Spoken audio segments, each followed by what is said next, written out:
వద్దు అంటే వెళ్ళదంట, నేస్తమంటే ఏమిటంటే కన్నవాళ్ళు ఇవ్వలేని ఆస్తేనంట.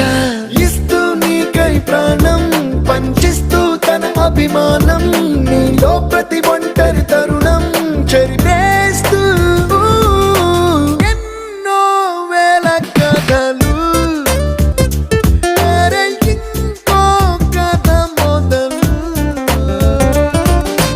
छोटी छोटी छोटी छोटी छोटी छोटी बातें, छोटी छोटी बातें बातें, मीठी मीठी मीठी मीठी मीठी मीठी यादें, मीठी मीठी यादें यादें.